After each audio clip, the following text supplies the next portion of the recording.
बोलिए तुलसी माता की जय। मित्रों, एकादशी व्रत पारण के दिन तुलसी माता की कथा को श्रवण किया जाता है। ऐसी मान्यता है कि एकादशी व्रत पारण करने से पहले तुलसी माता की कथा और आरती का श्रवण जरूर करना चाहिए। इससे एकादशी व्रत का संपूर्ण फल प्राप्त होता है। तो आज की इस वीडियो में हम तुलसी माता की कथा के साथ तुलसी माता की आरती का श्रवण करेंगे।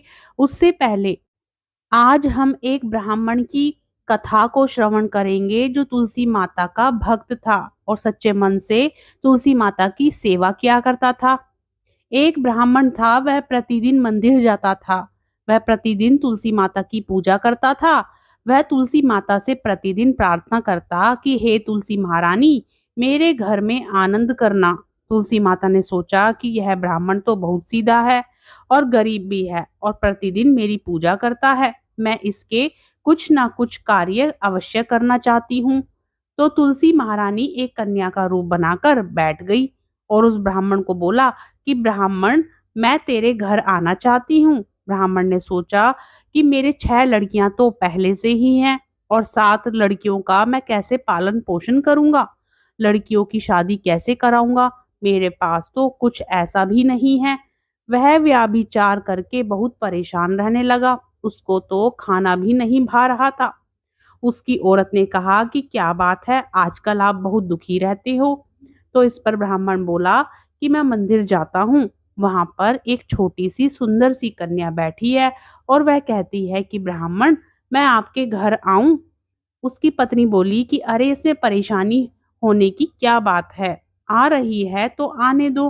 ब्राह्मण बोला कि पहले से ही अपने 6 लड़कियां तो हैं, उनकी भी अपने को शादी करवानी है। तो इस पर ब्राह्मणी बोली कि अरे, ये तो कोई बात नहीं है, अपनी 6 लड़कियों की शादी करवाएंगे, वैसे ही 7वीं की भी करवा देंगे। अपनी सातों लड़कियों की शादी साथ में करवा देंगे। अगले दिन जब वह ब्राह्मण मंदिर गया तो उस छोटी कन्या ने पूछा, ब्राह्मण, मैं आपके घर आऊं?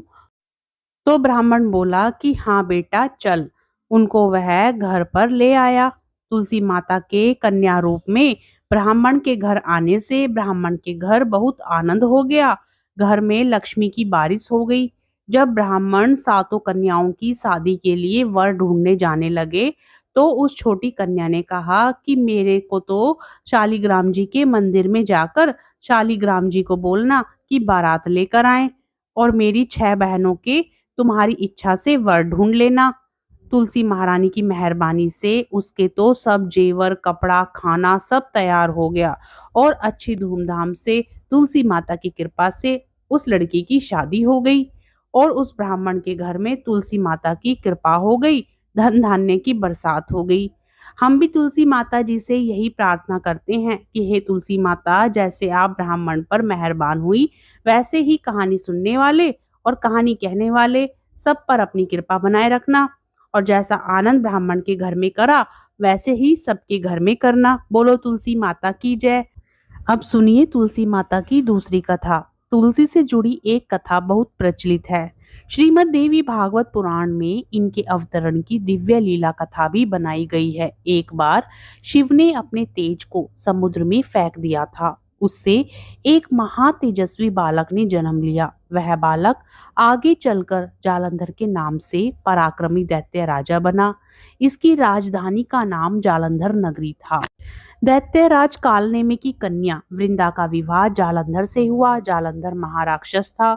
अपनी सत्ता के मद में चूर उसने माता लक्ष्मी को पाने की कामना से युद्ध किया, परंतु समुद्र से ही उत्पन्न होने के कारण माता लक्ष्मी ने उसे अपने भाई के रूप में स्वीकार किया। वहां से पराजित होकर वह देवी पार्वती को पाने की लालसा से कैलाश पर्वत पर गया। भगवान देवाधिदेव शिव का ही रूप धर माता पार्वती के समीप गया, परंतु मां ने अपने योग बल से उसे तुरंत पहचान लिया तथा वहां से अंतर्ध्यान हो गई। देवी पार्वती ने क्रुद्ध होकर सारा वृतांत भगवान विष्णु को सुनाया।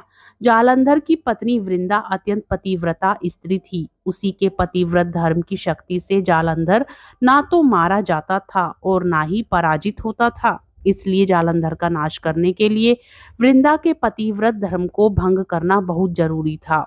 इसी कारण भगवान विष्णु ऋषि का वेश धारण कर वन में जा पहुंचे, जहां वृंदा अकेली भ्रमण कर रही थी। भगवान के साथ दो मायावी राक्षस भी थे, जिन्हें देखकर वृंदा भयभीत हो गई।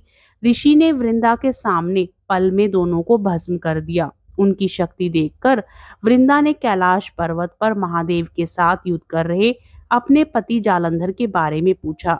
ऋषि ने अपने माया जाल से दो वानर प्रकट किए। एक वानर के हाथ में जालंधर का सिर था तथा दूसरे के हाथ में धड़।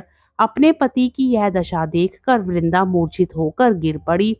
होश में आने पर उन्होंने ऋषि रूपी भगवान से विनती की कि वह उसके पति को जीवित करे। भगवान ने अपनी माया से पुनः जालंधर का सिर धड़ से जोड़ दिया, परंतु स्वयं भी वह उसी शरीर में प्रवेश कर गए। वृंदा को इस छल का जरा भी आभास ना हुआ। जालंधर बने भगवान के साथ वृंदा पतिव्रता का व्यवहार करने लगी, जिससे उसका सतीत्व भंग हो गया। ऐसा होते ही वृंदा का पति जालंधर युद्ध में हार गया। इस सारी लीला का जब वृंदा को पता चला तो उसने क्रुद्ध होकर भगवान विष्णु को सीला होने का श्राप दे दिया तथा स्वयं सती हो गई। जहां वृंदा भस्म हुई वहां तुलसी का पौधा उगा। भगवान विष्णु ने वृंदा से कहा, हे वृंदा, तुम अपने सतीत्व के कारण मुझे लक्ष्मी से भी अधिक प्रिय हो गई हो। अब तुम तुलसी के रूप में सदा मेरे साथ रहोगी। जो मनुष्य भी मेरे शालिग्राम रूप के साथ तुलसी का विवाह करेगा, उसे इस लोक और परलोक में विपुल यश प्राप्त होगा। जिस घर में तुलसी होती है वहां यम के दूत भी असमय नहीं जा सकते। गंगा व नर्मदा के जल में स्नान तथा तुलसी जी का पूजन बराबर माना जाता है। चाहे मनुष्य कितना भी पापी क्यों ना हो, मृत्यु के समय जिसके प्राण मंजरी रहित तुलसी और गंगा जल मुख में रखकर निकल जाते हैं, वह पापों से मुक्त होकर बैकुंठ धाम को प्राप्त होता है। जो मनुष्य तुलसी व आंवलों की छाया में अपने पितरों का श्राद्ध करता है, उसके पितृ मोक्ष को प्राप्त होते हैं। उसी दैत्य जालंधर की यह भूमि जालंधर नाम से विख्यात है। अब सुनिए तुलसी माता की आरती। व्रत कथा श्रवण करने के बाद तुलसी माता की आरती जरूर सुननी चाहिए। जय जय तुलसी माता, सब जग की सुखदाता वरदाता। जय जय तुलसी माता, सब योगों के ऊपर, सब रोगों के ऊपर, रुज से रक्षा करके भवत्राता। जय जय तुलसी माता, बटुपुत्री है श्यामा, सुरबल्ली है ग्राम्या, विष्णु प्रिय जो तुमको सेवे सो नर तर जाता।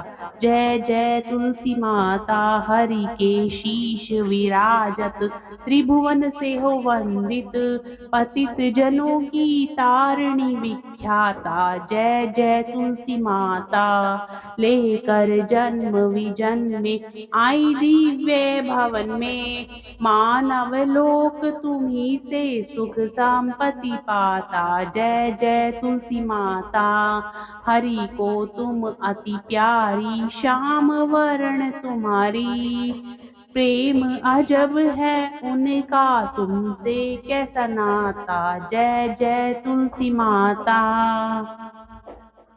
तो श्रोतागणों, ये थी आज तुलसी माता की कथाएं और आरती। यदि आपको पसंद आए तो प्लीज वीडियो को लाइक जरूर करें और साथ ही चैनल को सब्सक्राइब भी करें।